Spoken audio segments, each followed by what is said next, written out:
Hello, everyone, and welcome to the Safety Artisan. I'm Simon, your host, and today we're going to be talking about the Risk Management Code of Practice.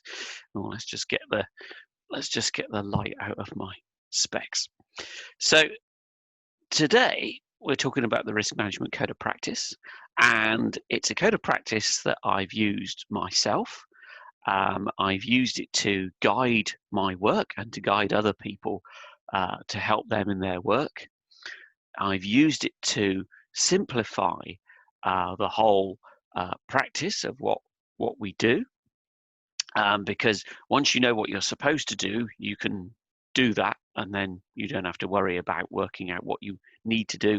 And conversely, it's given you everything you need to do, so you can do more if you want to, but you don't have to. So it makes life a lot easier and simpler. And then finally, you can use it to justify what you've done, and what you've done is correct, and what you've done is complete and is enough.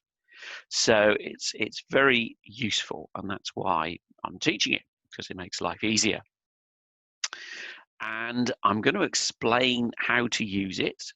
You'll still need to go away and read the code of practice, as you'll see, to get all the details, but I'm going to go through the leading particulars and explain how to use it. And then finally, at the end of the session, I'm going to show you where you can get more help on this topic and indeed other related topics, because this code of practice is one of several.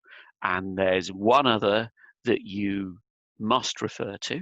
The risk management code of practice is one that you really can't do without, and there is one more, and then the others are optional depending on whether you're working in their respective areas. Anyway, let's get on with it. Let's go to, there we go. So I'll just tuck me under there. So we're talking about the Risk Management Code of Practice, which is under Australian work health and safety law. Now, if you're not operating in Australia, this is not a requirement for you, but nevertheless, it does contain some very useful guidance, which and I've seen similar requirements in the US and in the UK, and I suspect all across the English-speaking world. So what we're going to cover today, first of all, who has WHS duties, because it's more wider group of people than you might think it is. There's the 4-step process for actually doing risk management. And then I think we've got a slide each on keeping records, the appendices in the code of practice, and a summary of the detailed requirements in the code of practice.